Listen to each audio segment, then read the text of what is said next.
Hey, gang. This is a big deal right now. So I've been talking about this a couple of times. Y'all have met my best friend, Ben. His gorgeous wife, Jessica, is finally, we found a window. I just texted her and I was like, hey, gang, like, I'm trying to schedule some podcasts before I wrap up season one, before I go out to Australia. Could I talk about Australia enough, you guys? And she said to me, I am free in 15 minutes. So I'm like, yes, we're doing this. We Literally, hopped yes. on. Oh my God, it's happening.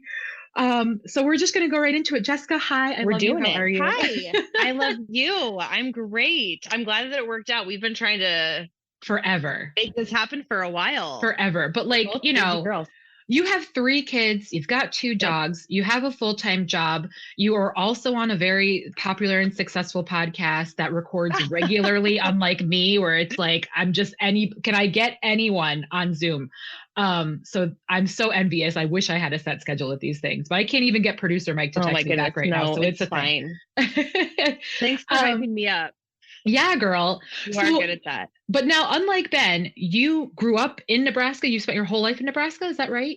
Born and raised in Nebraska. Yeah, girl. Yep. Husker. Ah, But we rep great. the Jays. More Go like Jays. Blue Jays. Yeah. Yes, go Jays. But is your grandma in Texas, or she was in Texas? My grandma, I would drive my grandma to Texas because she was a snowbird like every year. She Yeah. lives she lives about 5 minutes away from us now. Oh, okay. In That's nice. Omaha. Yeah. Yeah. Call her Hot. That's her name, Hot Stuff. Hot Stuff. That's I don't right. call her grandma. Yep. You have to gave her a fun name a couple years back and it just stuck. So yeah. And you're one of six kids. I am the oldest of seven kids. What a dynamic that was. When Ben and I were talking about having kids, I'm like, maybe four. And we got to three and I was kind of like, yeah, done. It's a different dynamic. If somebody's grown up in a big family, you kind of know it's like you either love it or you hate it, or people get lost in the shuffle. But yeah. Yeah. Well, and that's what I've always heard too. The stat is, I've never heard of this, you guys, it's just verbal diarrhea is what this sounds like right now. But I've always heard that people from big families either have one kid or they go ham too. They go hard and they have multiple kids too. For some reason, they don't settle on two kids. It's either one or it's like half a dozen. Oh Lord. But I don't think I could. Yeah. Mm-mm. Well, and again, also my body was just done at 3. Yeah, that's fair. Well, my cousin Christina wanted to have 6. And then, fourth, that same thing. Her body was like, you've done good, girl. You're good. Pump the brakes. You're fine. I appreciate your ideas and your effort, but we're done. Yeah. And I need to share this story. I'm not going to name them, but I think of this all the time. When not the last time I came out there, the time before that, I met one of your friends who had 5 kids, I believe 4 of which were all under different types of birth control. Oh, yeah. Yes. Yep. And they're telling me this story, and they're like, the condom broke this time. Then they had the diaphragm. Yep. The diaphragm didn't take. Then they had the IUD. The IUD didn't hold. Then he got snipped. The snip didn't take. He's one of the 5% or whatever. I feel like that is just a freak. I'm not a freak thing. They're so happy they have their kids, but even. Of course. Yeah, she got pregnant. She had an IUD and had twins. Not just one baby. Her body was like, we doubling down. I always think about that because I'm like, yeah, that cannot happen to me. Yeah. Well, and you know me, super single. I'm gonna be 40 next year. As much as it would be great to have a kid, I feel like I'm done with that point in my life. So people say that to me all the time and again, as you know, and as most people know, I've been on birth control since I was 13 because I have a hormone imbalance. Mm-hmm. So partners would always be like, oh, then you're set. I'm like, no. No. Come again. Yeah. Come again. And then I share that story. So I'm like, nope, you're wearing a condom. We're going to at very least double down. It's not. It's just a whole. And it's funny. You say that you're not going to have kids, but I do feel like you are so motherly in in a different way. And so I do feel like it's really cool to see you play that out. I don't know if a lot of people that know you personally would know that you are have adopted my kids. You know what I mean? Like, Oh God. you are Yeah. always like watching out for people and like thinking about people in different ways. And it's just like, Yeah. yeah. But I isn't hope you that feel so that. hard? Isn't that so hard being like the thoughtful friend and the thoughtful member of the Oh yeah, we've family? talked about this. We talk about this. I The talk good about gift it. giver. Well, I talk with Katrina about it all the time. I talk with Tammy about it all the time because that's how Tammy and I formed our friendship, because we both speak the same language. We both treat each other the way we want to be treated. Um, Mm-hmm. and it's people don't and people get mad because they're like, why are you so frustrated? It's like, because why aren't you thinking? Like, why aren't you thinking about other I people? know. And it just drives me nuts. And but I mean, I get it at work too, because people are like, why does this bother you? I'm like, because it's crazy to me that you're not thinking of the next person, or the person that you're going to be Yes. here for 12 hours Yeah. with, It's or so your connected partner to how coming we in. feel, right? To how we feel loved, or like how we feel like those emotions. Oh, it's Yeah. so tied Yeah. together. Now I should say, what do you have a degree in? I have a master's in Yeah, girl. clinical mental health counseling. Okay. Yes. So So I have yeah, been a so when therapist. Jess and I start talking about these kinds of things, that's her background. Just understand, like, Yeah. girl knows what she's talking about. She's knowledgeable. She's seen it all. Yeah. I And actually just how, got you can have like different licenses. I actually have the yeah. highest license you can have in Ooh, Nebraska. It's called an LIMHP. If anybody like wants to check my credentials, that's yeah, me. girl. Google it, So people. That's go. fabulous. I love it. That's awesome. So Yeah. how much do you like, do you use that, or do you carry that into the podcast with because as I mentioned again when talking with Ben, like, you guys talk about a whole myriad of subjects, but you actually interviewed one of Larry Nassar's victims. Oh yeah, If I anyone did. remembers that horrible Yeah. gymnastics scandal. Yes. If Um, you look up, it's on Netflix. The yes, documentary is called Athlete A, yes. about all the victims of Larry Nassar. Yeah, that was when I first started podcasting. That was like the first interview that was assigned to me, Oh, wow. and I was like, no big deal. But I Yeah. do feel like I use my degree in lots of different ways, even just around interviewing people, because I feel like I'm sensitive in a different way and I'm empathetic in a different way, and also like have a degree of respect and like dignity around talking about like very difficult subjects. And Yeah. so I feel like a lot of times, like at least in our group, I am usually the most equipped, and they would say this too, like to do things like that, because I'm like, okay, we can't say this, or we need to like really be gentle with this, or we Yeah. need to go after this. Like we're scared to talk about this, but they're not, so Yeah. it's like, Well, the yeah. number one thing I learned, especially at my job that I've been at my job now 12 years. And the number one thing I always tell like new hires is like, listen, you're in here with a lot of different personalities, a lot of really strong personalities. And that's like the number one thing you have to figure out how to navigate and how to deal with. So I feel like your teaching, of course, like your education is totally prepared you for any and all situation that may come up.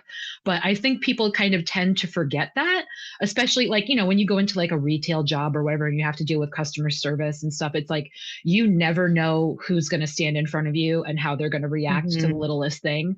Hmm. And I say that when we talk about, I'm sure you've heard, when we talk about Comic-Con too, I'm like, let the celebrities charge Yeah. whatever they want, because they don't have any say in who comes up to that table. And Yeah. you know what I Right. mean? So Yeah. I mean, they're out there, people. When you leave the house, you never know how your day is going to go. But You just never know. but let's backtrack a little bit. Sure. Describe life growing up in Nebraska. What was your childhood like with first of all, the oldest of seven though is a Yeah. kid. I feel like if, with me sharing like the context of how I grew up, definitely have veered away from lots of the ways that I grew up. Now is completely different than how I live my life now, which I Sure. feel it just gives me good context. But I grew up in like typical, like if you're somewhere else, like typical Midwestern, like grew up in Nebraska. I was homeschooled literally my entire life, which I did not particularly enjoy. That's another probably a whole nother hour I could talk about No, that. we just talked with Sarah about homeschooling, so it's nice to get other perspectives on that for sure. You know, and I don't judge. Like that's a big thing, but it was hard growing up that way. And you know, I grew up also in a I don't know if like your listeners are familiar with like religiously, but like I grew up in the PCA, which is a very reformed theological, more I would go to some degree like certain churches are more fundamental. So I grew up more legalistic, which I feel like has been like really good for me to kind of like deconstruct my faith. I call it more like unraveling and like kind of like reconstructing like what faith is to me as an adult. Yeah. But I grew up, you know, kind of in that way. And I almost feel like in a bubble because Nebraska, like very historically, is like years behind like other states and like politically, like I am not a big politics person. So this is all I'm going to say on it. But no, it's okay. We're behind in like our kind of like our thinking and like openness to things. And so growing up in that, right, I think a lot of people in this area are like, hey, this is just how it is. This is how it's always been. Yeah. And so I think that's how I grew up. For a while, I wouldn't say like I was somebody that has ever been super judgmental, but it was just like I grew up with a lot of ideas that were not mine, but it was like these are our beliefs, so these are your beliefs. And so to me, like the struggle of like finding yourself and like figuring out like what you believe has been really hard for me. But also even just expressing yourself. Yeah. Yeah. And I would say it's a lot of work. I don't even know if it was hard for me. It's just a lot of work to be like, okay, this is not how I want to do things or like how I like, is this right? Is this wrong? Yeah. But I don't know if that answers the question of like how I grew up in Nebraska, but I mean, Nebraska is like partially, flat. Yeah. It's flat. Not a lot of people stop here. We have like an incredible zoo, which you and I have been to. It's been a while. I love that zoo. It's beautiful. Yeah. It has some fun things. And it's a really great place to like raise your family. It's like more slow paced. But it seems like there's a lot to do. There is a lot to do. Yeah. Yeah. Or, you know, you take a drive and, you know, find someplace else. And yeah, a lot of local restaurants, a lot of different things like that. So there's always like activities to do. Yeah. We don't necessarily have like landmarks or like, you know, NFL teams or anything like that. But yeah. Well, it was funny. The Australian podcast that I listened to, they did a tour of the US last year. And their one comment when they were going through the Midwest in particular, they were like, there's so much corn. We see corn everywhere. There's corn everywhere. But yet we go to restaurants and there's no corn. Like you would think the menu would have all of these corn specific recipes and like at least corn on the cob with every meal. And they were like, where's the corn? How do we get to the corn? I was dying laughing. So I'll have to send them a comment or something one day and be like, well, so all of that corn is for livestock and not fit for human consumption. But it's to feed the protein you're eating. Yeah. Yeah. That's so funny. I have friends that are like, I didn't have any negative thoughts about Nebraska. I just didn't have any thoughts about Nebraska because it's like, why, you know? Yeah, that's certainly how Mike Ron Steve feels. But I love Nebraska. I love coming out there. That's funny. But I mean, hey, like, you know, growing up and again, like you said, in your, you know, embedded, I guess, in your religion, that's what led you to Ben. You guys met at a Christian camp, and that's true. We worked at a camp. I was actually getting my nursing degree at the time, so they needed a camp nurse. Oh, okay. And that's how I got there, actually, because they came to my college and they were like, hey, like you could get credit for doing this. So I did that. And then obviously I chose to do the counseling route instead. Yeah. But yeah, that's how Ben and I met. He was finishing his degree and he was a wilderness trip leader. Right. And I was the camp nurse. I love it. Yeah. It's almost like a Hallmark movie if you really, you know, that's a great. I could really make that happen in my brain. I love Hallmark. That's one they haven't done yet. No, for real. We could totally make that happen. Like some like summer romance and then he goes back to the big city in the fall. Totally make it a thing. That's too cute. That's hilarious. So you have three beautiful boys who I adore. I'm not going to say that Gavin is my favorite, but he's my first. He's been around the longest. He's the first baby. He's the first one that quote unquote made me an aunt, whatever you want to call it. And he just holds such a special place in my heart, that kid. I do feel like you two have the most in common. Like you guys just like, I feel like naturally like we just get each other. Yeah. We're fans of the same things. He's getting into the sneaker game. He's a big Marvel kid. He's into Pokemon. He was into the Power Rangers. I mean, I started meeting the Power Rangers just to impress him, just for him. He loves it too. He is, though. He's into all like the classic stuff that we grew up on. And now he's into Harry Potter, which is like the best. Yep. I love that kid. Yes, he's started reading because you got him the illustrated Harry Potter. And so he started reading that. So yeah, he loves it. That's awesome. Good times. My day. Yeah. I'm trying to think what else. The thing he's starting to get into, and I'm like, usually I'm like pretty like, all right, let's do this. But I have never crossed into, I'm sorry to whoever, if I offend anybody. But the anime part of life, I just haven't.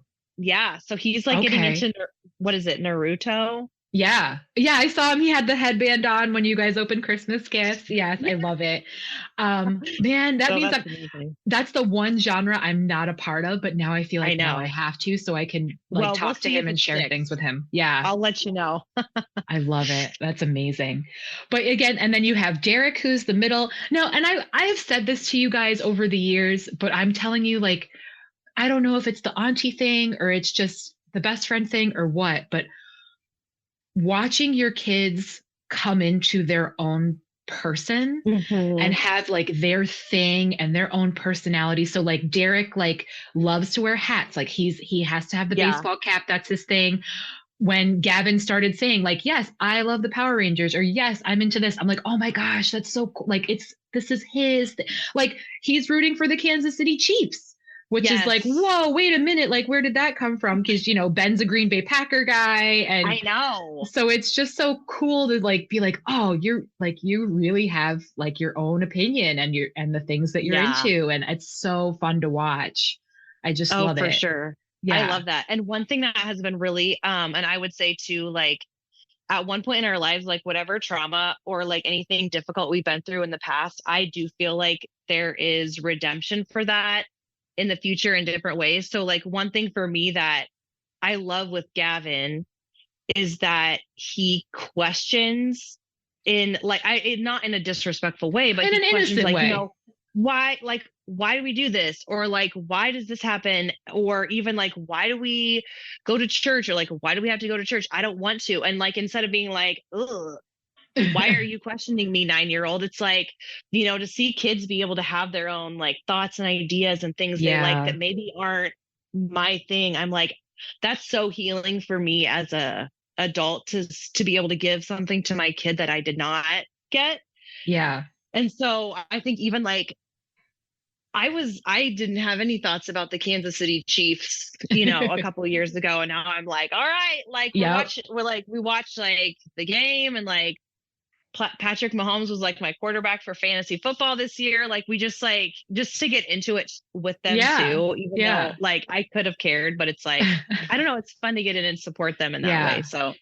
Well, and it's nice because like you said, he's not doing it in a disrespectful way, but he's literally like, why is it that we go every Sunday and at a certain time? And why can't we worship on Tuesdays or I love it. And we go to a church too, where, and it's a mega church in Omaha.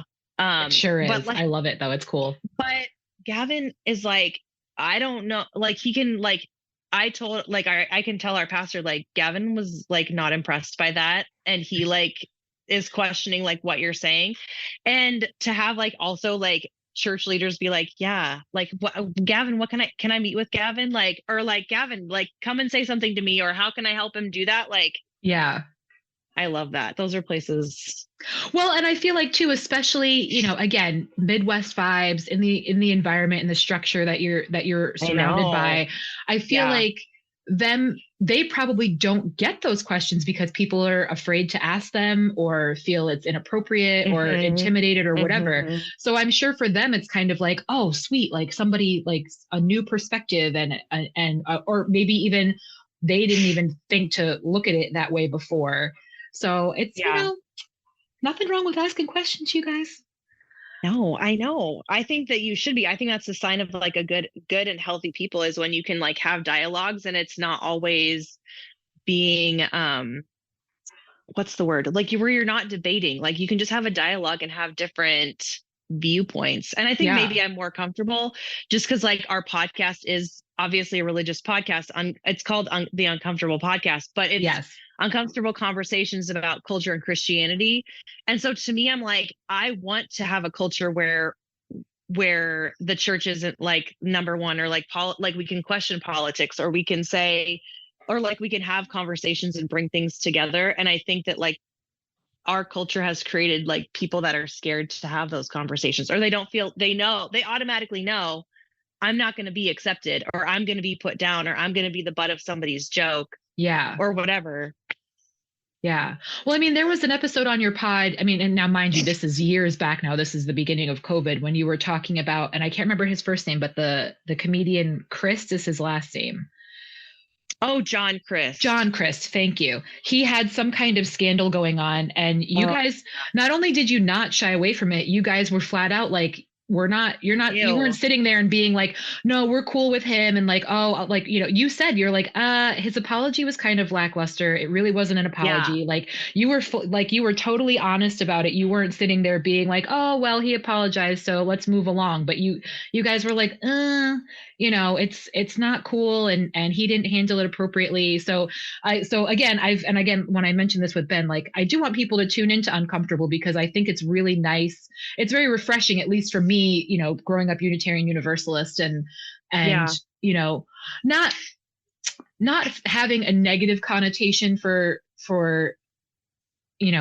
Catholicism or Christianity, but unfortunately, what you see, especially on the news, it's politicians, waving their religion around as policy, and people kind of trying to put people down or put people in a specific category, again, based on their religion.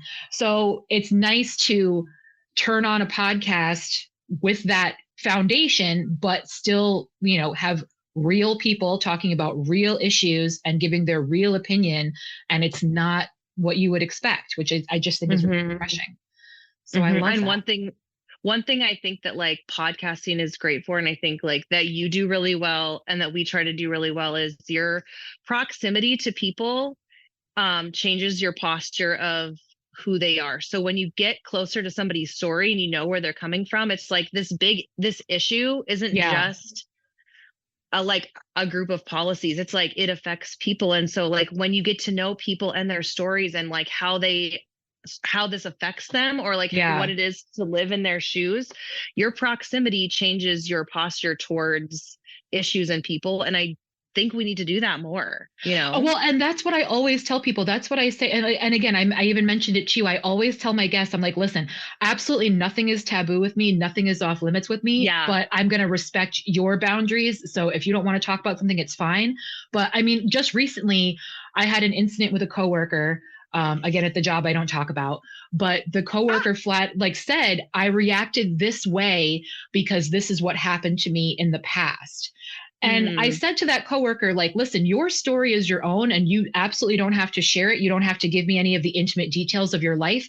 However, you need to walk with grace and understand that not everybody is going to know where you're coming from and what past experiences you have. Because if you choose not to share it, that's all right. But you need to choose how you're going to react in the future, knowing that people aren't going to understand where you're coming from. And that's what a lot of people seem to forget when they walk out the door. And it's like, well, hold on a minute. Like you don't have to wear your story on your sleeve, but you also can't hold other people accountable for what they don't know. Like there's a difference between purposely being ignorant and just simply being ignorant. You know what I mean? Like some people choose not to hear what you're saying, but if you don't say it, you're not even giving them the opportunity to make that choice. Right, exactly. No one is going to know and be able to pick up like, okay, you're being triggered, or to know your whole life story. Yeah. Yeah. I mean, I had another friend that was dealing with that. She had some past trauma and she was going through something at work, and HR like refused to help her because, well, you need to tell us what you're talking about and why this is a problem and what, like, and she's like, no, you don't need to hear. I'm telling you, this is an issue. You don't need to hear my story. Thankfully, she's gotten to a place in life with not only her mental health, but also just being comfortable in her own skin and empowered to make decisions for herself, that now she's more comfortable sharing her story. But at the time it was like, she was having a really, really hard time getting what she needed from her company because they were like more interested in like getting the gossip and the dirt on her backstory. And it's like, how can you operate? You can't operate a company that way. But I get why people want to keep things close to the chest, but at the same time, like I said, you have to give people the grace to realize that they don't know where you're coming from all the time. So it is a balance. Yeah. And again, people like you and I who are constantly thinking about other people's reactions, other people's experiences, quality of throughout your day. It's so hard because like we're really good communicators. Yeah. So, and you want to just say to everybody, like, tell me, talk to me. It's fine. You can come to me. Like, don't worry about it. But you can't predict that kind of stuff. So, yep. Very true. And you can't force it. Yeah. So, I'll tell you what, but, so again, so you have Gavin, Derek, Tyler. Derek is into Legos. He's not big into Pokemon. What else is our Derek into? Because again, I just love that they all have their own thing. Yeah. Derek likes, to play, like our kids are just now getting into like playing like the Switch, and we have an Xbox. So they love doing all that kind of stuff. Derek is really creative, so he likes to build things. So whereas Gavin would like to draw, Derek likes to build Legos. He likes to put things together. He likes to read. Yeah. Which Gavin more, I'll have to ask him like, hey, why don't you like take, because they have to read a certain amount every day. But Derek is more the one that's like, okay, like I'm going to go read and do this. He definitely likes his solitary, like his quiet time, his me time. Yeah. I loved, there was a little while where you kept sending me pictures of him sleeping, like just passed out in different spots around the house. That was like one of my favorite things. And when find him. Yeah. And so you guys, every year I make Jessica a photo calendar of the family. I love it. And there was one year on Derek's birthdays in March, on his birthday, it was just all pictures of him sleeping. And that just made me so happy. I thought it was the greatest thing. so cute. He's the best. Derek also has, all my kids have their own style, but Derek, and I let them go. Like I let them go for it. Like if they, whatever they want to do. And so Derek wears glasses. So he's the one that wears glasses in our family. So I'll let him, like, I'll just give him the website. Zenny. You don't wear glasses? Yep. I know Zenny. No, but I know Zenny. Okay, yeah. But you know Zenny. Yeah. And so I'm just like, pick a pair of glasses. Like they end up being like $24. So he picked this. He wears like literally like rainbow glasses. Yeah. I love them. And they're the best. And it's so funny because in Nebraska, obviously we're a little behind in things, but rainbows mean different things to different people. Yeah. And I'm like, I dare someone, like I dare them. Like, you know what I mean? Like, you don't have to be a mama bear to know that like inner rage that you're just like ready to defend somebody. And I'm like, I dare somebody to come say something to me about that. Let's go. And I've been really surprised. Like a lot of people will come up to me and be like, thank you so much for supporting your son. Like, and I'm like, he just wanted rainbow glass. Like he just wanted rainbow. And you're like, he's 7. Like, yeah. So I'm like, we're good. Yeah. But it's just funny, the conversations that we've had, because like each of our kids gets to be themselves, and people are not used to that. They're like, oh, well, you're supporting him. And I'm like, no, he just likes to do that. But yeah, I mean, you are supporting him. You're supporting his creativity and his preferences, but anybody sees a rainbow and they just have to jump because like, and it's which is fine. I mean, but I love rainbows. Everybody knows I love rainbows. I have a lot of rainbow things. And somebody made a comment to me about it. And I was like, so like, I can't just support them. Like that's exclusively for, homosexuality. That's all it means. Like, so when a rainbow happens in the sky, do you like go inside because you don't want to be gay that day? Like, I don't know. You know what I mean? Like, it's just so goofy the way we do and like label things and just have to like, you have to put this sticker on something. Yeah. Yeah. I mean, whatever. Like, again, I support, so it's not an issue one way or the other for me, but it also just cracks me up that like, I'm just going to make this assumption because a 7-year-old has rainbow glasses. Like, okay. Yes. Yeah. Like he's not even thinking about any of that right now. Like, come on. No. Now, what is Tyler into? Tyler's into Power Rangers. Oh yeah, Tyler loves Power Rangers. So Tyler he just turned 5, and he loves actually doing stuff with us. He loves to wrestle with Ben. I don't know if Ben talked. I listened to Ben's episode, but it's been a while. No, we didn't talk about that. He'll be like, he will like rip his shirt off and be like, Dad, let's wrestle. So like, it has to be like Ben and Tyler. I'll have to send you a video sometime. I can't believe I haven't. But he just like, he loves to do whatever the older boys are doing. So that he likes to do all that stuff. We actually have, do you have an Oculus? I think that's what it's called. Like I don't. My cousins have it. And so they like, especially because it's been super cold, they play something called Gorilla Tag, and it's like a full body workout. Yeah. And so Tyler, like you make the little gorillas run. Anyways, he just loves to do all kinds of different stuff. He's like pretty easy to entertain, and he likes to read. All my kids like to do crafts. Now, are you homeschooling any of them? I know there was a little period of time that you were homeschooling Gavin.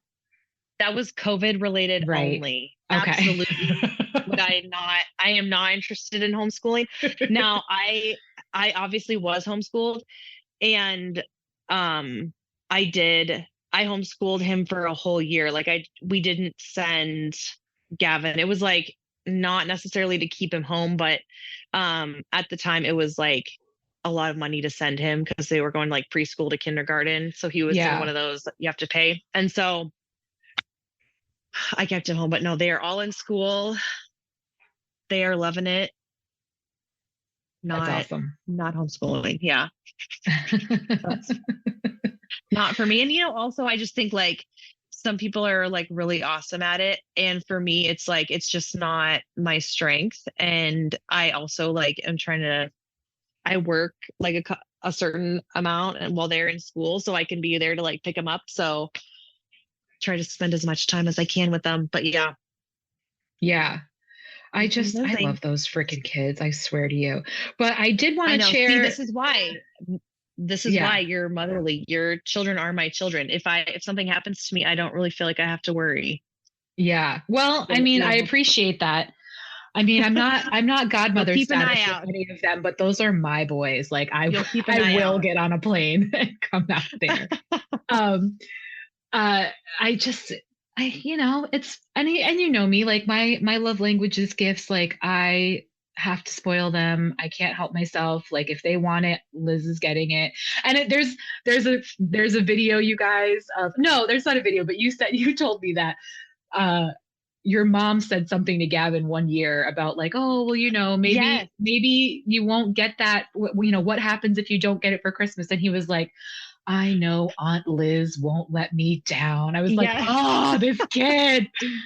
I love He's it. like, I know Liz will get that for me. Or like Liz has got, it wasn't even like you were going to give him something, but it was just like, Liz has got me on that. Like he just knows you support it. Yeah, for sure. It. Well, and you know what it is, and they are genuinely appreciative of the stuff. Like I know I'm not getting them something that's just going to end up in a corner. You know what I mean? Like, so those boys. I think I'm going to be sad when they get to like the gift card stage, because then it's like, oh, it's not as exciting. You know what I mean? Like it's not as fun. Yeah. Well, because it's fun every year, like seeing like what they're into this time around, and what matters to them. Like I got Gav a Fitbit. He really wanted one, and then this year I got Derek a Fitbit, and it was just so funny seeing like, wow, they seriously wanted one. They were serious. You know what I mean? They like, do. They wear it. So funny. They wear them every day. Yeah. Like, I'm not kidding. Like they set timers. Like they, awesome. That That's is so cute.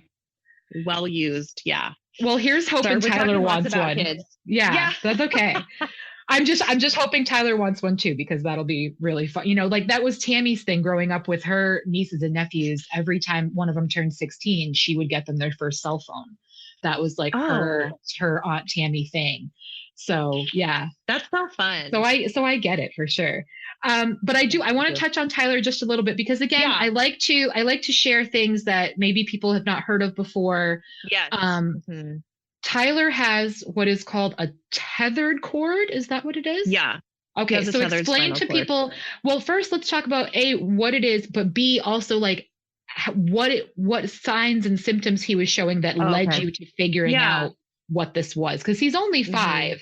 So and this has been ongoing for some time now. Yeah. Oh, we could talk for an hour about this, just because I've been through so much with this in the year. Yeah. But just like long story short, I noticed about a year ago. So Tyler was born. If you haven't seen this, you can Google a sacral dimple. So he was born with, it's like right above your butt crack. There is a hole that when your spinal cord is being like created in utero, that usually closes up. It like contains your spinal fluid. It's like where all the little nerve endings go. It like your spinal cord is a major organ that controls so many parts of your body. It's actually freaky. I did not know. I've learned a lot this year. And so Tyler's sacral dimple, like on most people, it's closed.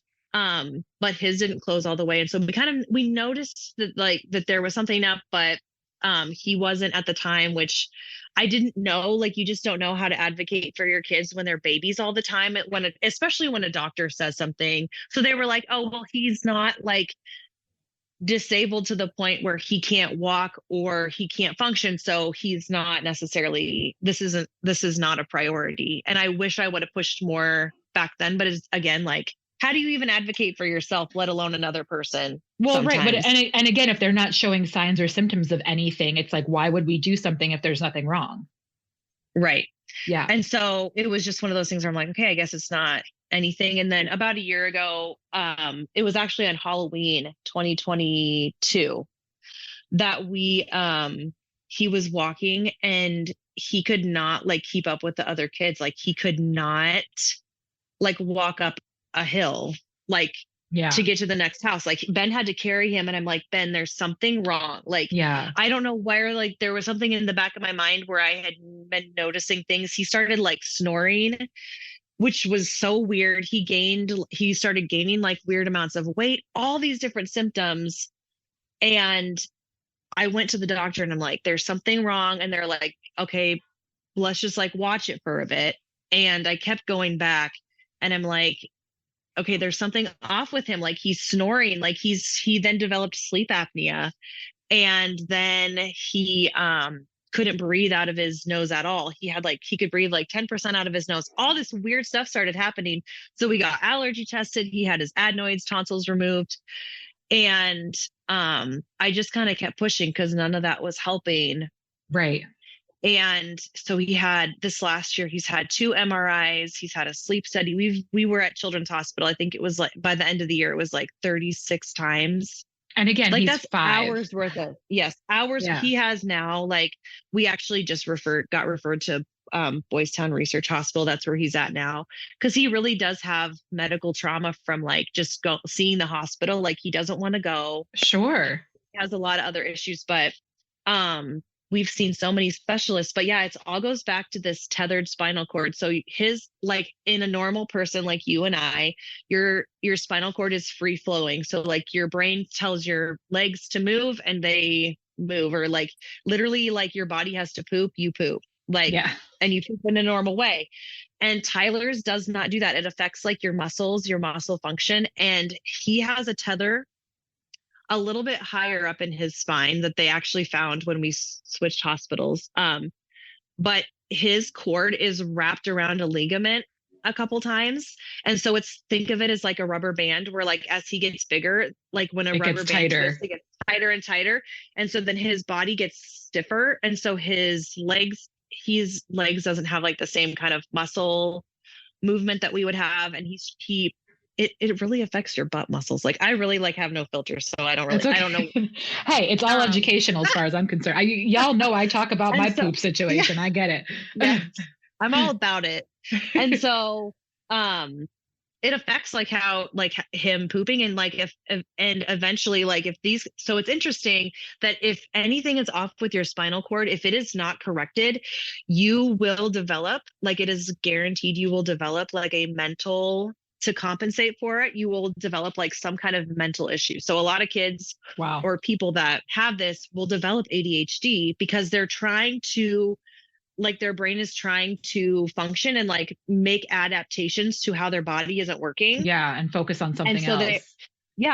so we have caught it with Tyler. He's actually now he's having surgery, like, and it's so much work. I mean, I'm telling you, I would say if anybody hears this and they're like struggling with like even advocating for their kid, like you can give them my information, because You've just been through feel it. like, yeah. And I think Yeah. a lot of people like don't listen, and then to like be able to like stand in front of a group of doctors that are saying like your kid needs a CPAP machine, because that's what I was told, and I'm like, Yeah. nope, Yeah. nope, not doing like, well, it's fine. It's fine if he needs a CPAP machine, but why does he need a CPAP machine at 5? right. Like, And I'm like, let's not stop the conversation there.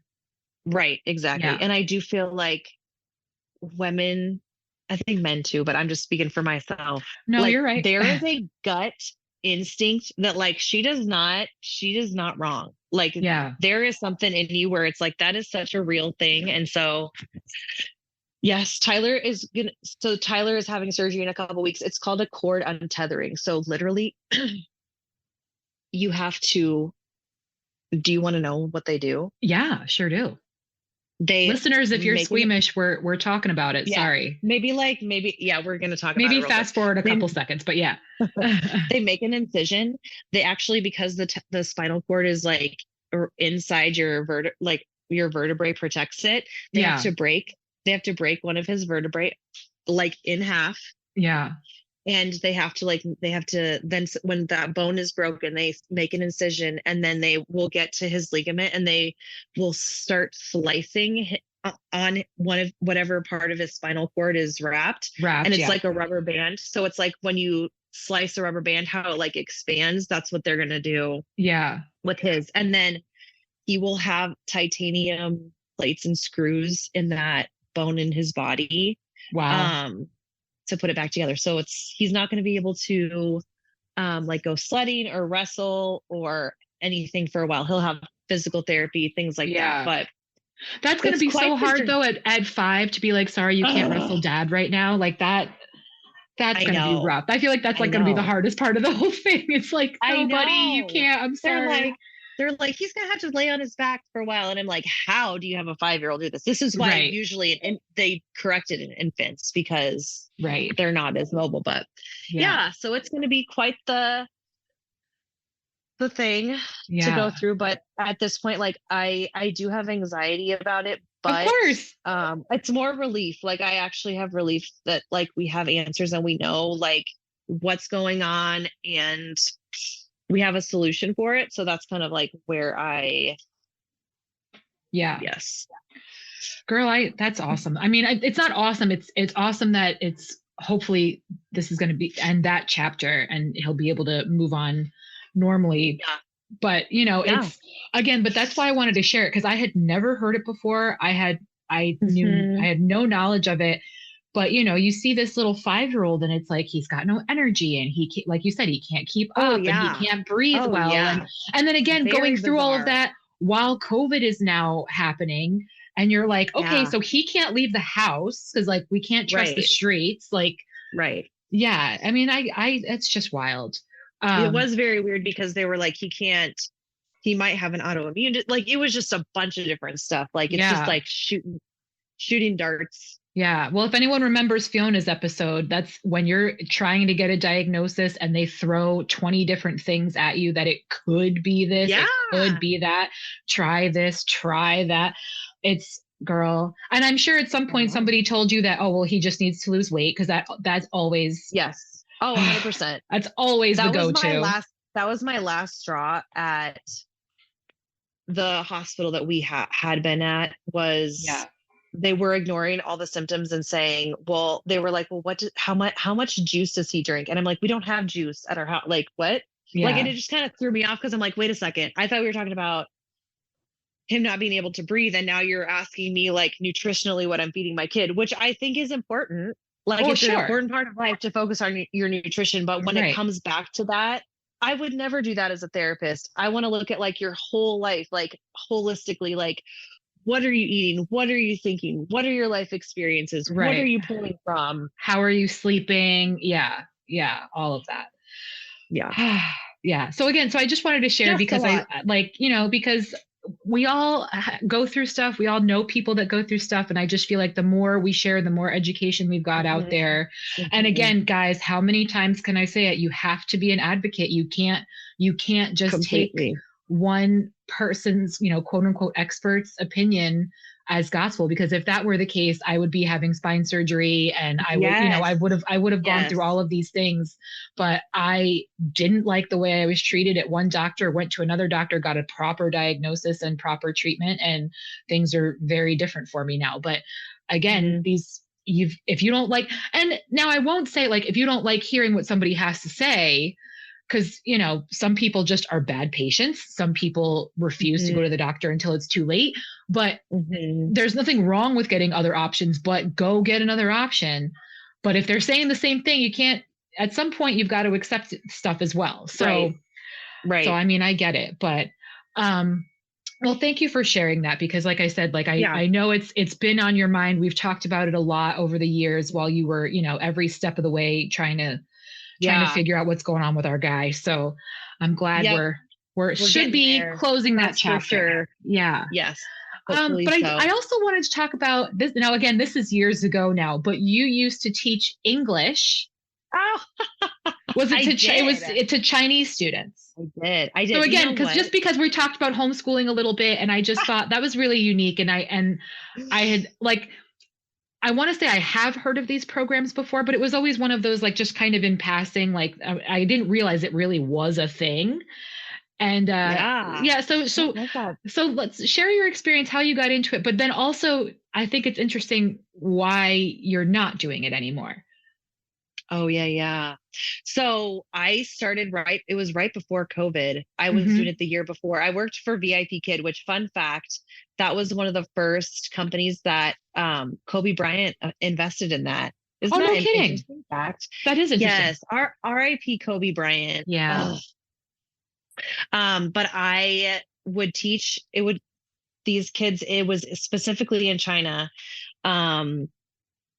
I would teach them like half an hour to an hour, like English lessons, because they were wanting to learn English. And so they could sign up with me as a teacher. They would buy like, I don't know, packs of classes. I'm not exactly sure how that part worked, but I would teach classes it was a couple years. It was at least 2 years. And then because I knew about coronavirus before it came to the United States, because they were talking about it there. No kidding. Yes. Because at that point, so to hear about something, and then I'm like, wait, what is that? So that was the first I heard about it. And then I was like, started hearing about it on the news, like there's a virus that's gonna potentially coming to the US.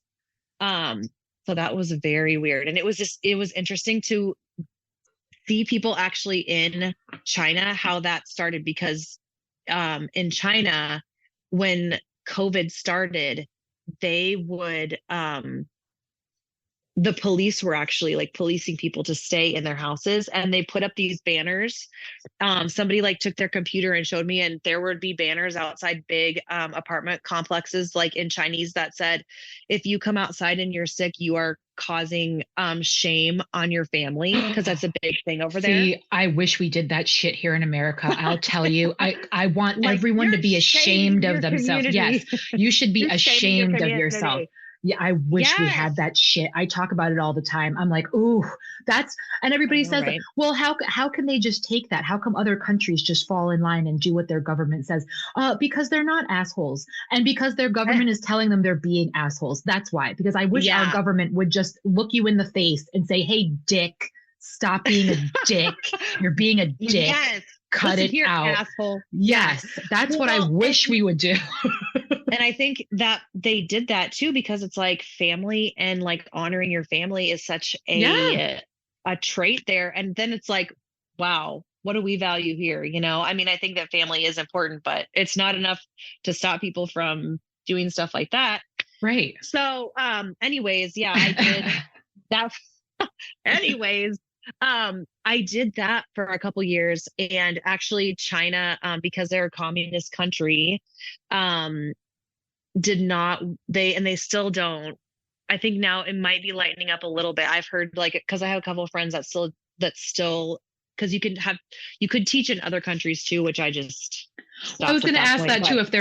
If they're teaching like other languages, it's not just English that they're learning. This specifically was like the company that I worked for was specifically like teaching English to different countries.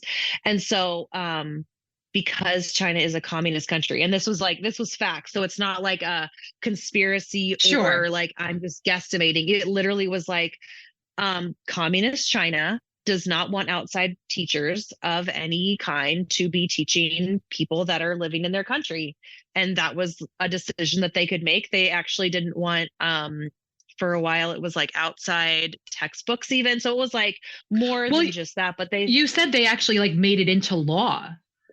Yeah. I mean, it was like it was the government that I don't know what kind of, if it's like policy legislation, how they do that, but it was because of that we could no longer teach there. And so I kind of stopped doing that. I was kind of ready to do something different anyways. It was something I was getting up because it's like the time difference. Well, you had so much going on at that time too. Like you were doing school, you were finishing up your master's, I think you were in the process of changing jobs. Like, yeah. And again, 3 kids, 2 dogs. Yeah. All the things. I got my master's in 2014. So like right before I had Gavin. That's right. You graduated and then had Gavin the next day. That's right. Yes. Oh, yes. I love my that water kid. broke. I got my master's degree, and one of my professors was like, "Now you can have your baby." And you were like, "JK." Well, let's go back even further. So Ben, his son Gavin, his father, and myself all have birthdays in May. And so May's a big month for us. So Ben's birthday is May 8th. You thought you were going into labor that day. You spent Ben's birthday in the hospital. And then it was like, nope, he's just, playing games, whatever, Braxton Hicks, whatever you want to call it. Yeah. Then on the 10th, on your graduation day, on that Saturday, you go to graduate. And then on the 11th, on Mother's Day of that year, Gavin was like, "Hello, baby!" Like nobody gets their time to shine this May. Ben doesn't get a birthday. Mom doesn't get a Mother's Day. It's all about me, people. And Gavin will say, "You got the best Mother's Day present already." He's not. What wrong, else can I do? In my opinion, yeah. I love it. Yeah. I just can't wait till he says that to you when he's like 25, because I just love that attitude. I'm all about it. Yeah, he's the best. It was crazy. It was the crazy times. Well, I appreciate you coming on here. Is there anything else you want to talk about? I mean, again, I know you've listened to a couple of episodes. You kind of get what we do here, but this is the problem, you guys. Jess and I can get together and we can talk about any and everything. I know. Jason Kelsey just announced he is officially retiring. That's it for him. This is going to be old news by the time this airs, but I saw it quick before we got on, and I just finished watching Escaping. I think it's called Escaping the Cult. It was about the LeBaron polygamists. Have you heard anything about the LeBarons? No, but I'm all Girl, it's on Hulu. Check it out.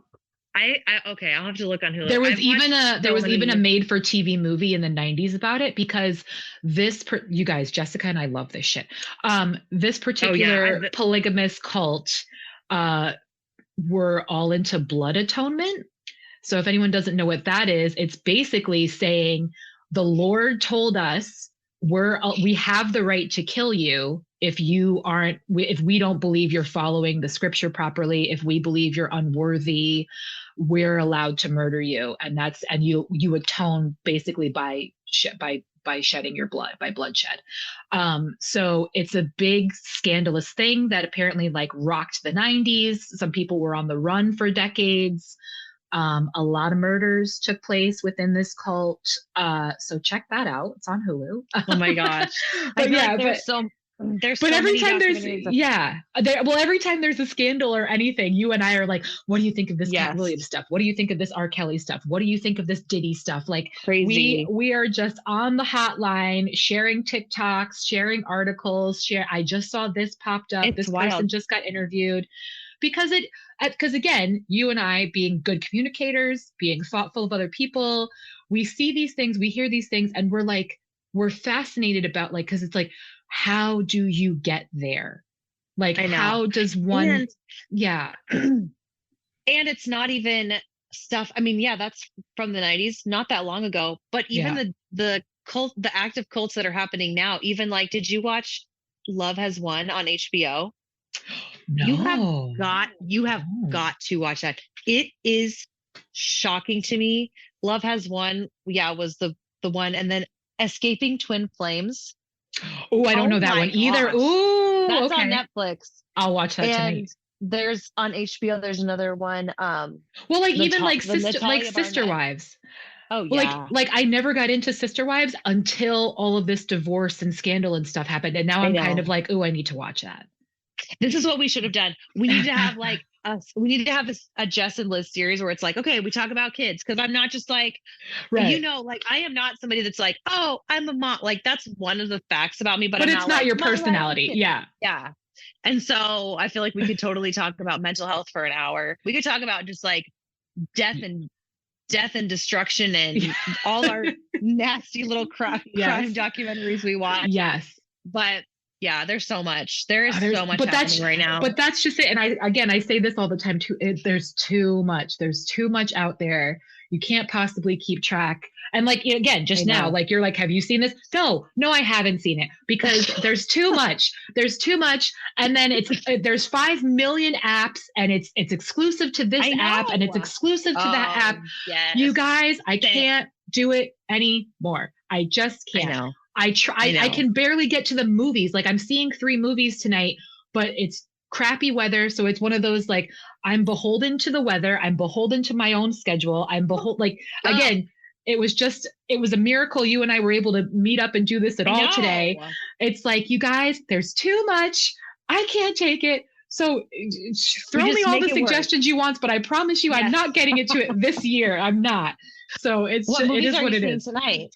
So tonight I'm seeing The Book of Clarence, which I really, really want to see. It's not doing well at all in theaters, but I really, really want to see it. Jay-Z put out a song for it, which I'm actually not a fan of, but regardless, I am seeing, hold on, I've got the list. Sorry, one second. Because this is the problem. I just book it all, and then I just show up and watch things. This is the part for me where, like, this is the stuff that I know about you personally anyway. So now I'm just fill me in. So I'm watching American Fiction, which looks hysterical, and The Beekeeper with Jason Statham, who I adore. I love a good action film. I also, you guys, I think I have a moment for Jason Statham. I mean, and also, I think I've mentioned this before, but people wouldn't expect this about me, but I really enjoy creative ways to kill people. So, at one point in the trailer, he like throws honey on someone, and apparently honey is extremely flammable. So like so I'm like, okay, this is a different way, of doing things. I always reference the film Eraser with Vanessa Williams. Oh gosh. Is it Vanessa Williams? Yeah, Vanessa Williams and Arnold Schwarzenegger. Yes. I think that came out, I want to say it came out when I was like 10 or 12 maybe. But when Arnold first comes on the scene and is going after these guys, he's facing a guy, grabs him, puts him like kind of like in a headlock, like bends the guy forward, puts him in a headlock, and like lifts him up and turns his head, and that's how he breaks his neck. Oh my gosh. And when I saw that, like, my world was changed. I don't know. I don't know how else to explain it, but I always go back to that. I'm like, oh man, he broke his neck with that move. Like, you guys, that's wild. The latest Equalizer. Hold on, I'm sorry. The latest Equalizer. That's what I was just. Yep. Are you talking about the very first scene with the gun? Is that what No, you were I going to haven't seen the reference? third one, but my death scene is from one of the Equalizer movies. Oh, go ahead. The first Equalizer, where he is up on top of that building and he takes the guys, he's looking at the guy. Look at us. I love We're it, just Ben. like talking about like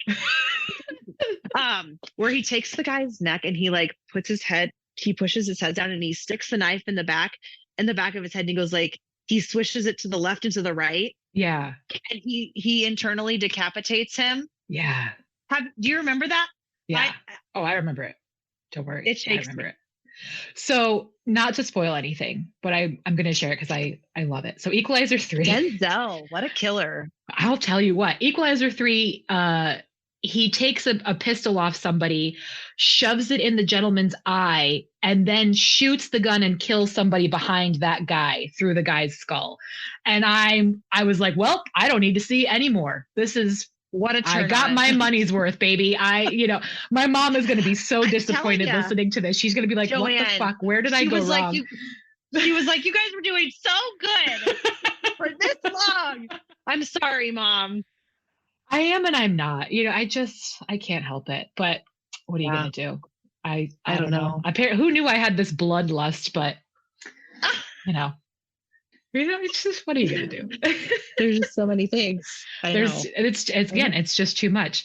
But you guys, we're going to end here. Jessica, yes, I'm so glad we were finally able to do this. I love you so much. I love you.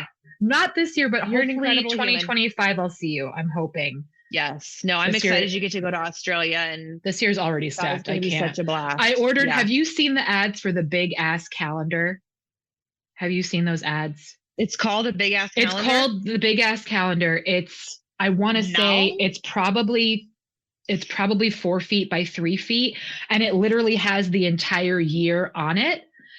Oh, cool. I finally bought it because I have so much this year that literally I need a visual in one place.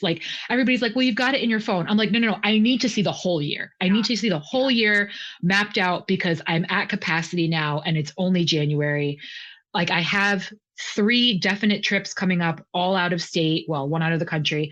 And then I still have my Comic-Cons, and then I still, we have concerts, and I'm trying to take my sister to see Nate Bargatze. There's just so much. There's so much that I need it. I need it in one place. I'll send you a picture of it when it finally arrives and I finally put my life on there. But girl, I can't. I probably need that. You probably do. I love you. I love you. I'm glad this worked out. Me too. Thank you so much. And again, you guys, this was Try Not to Curse. We're getting close to the end of season 1. I'm wrapping up. I'm hoping to get 50 episodes. But if we fall short, you guys understand. It's scheduling. It is what it is. But I love y'all. Thank you so much for joining us. And we will catch you next time.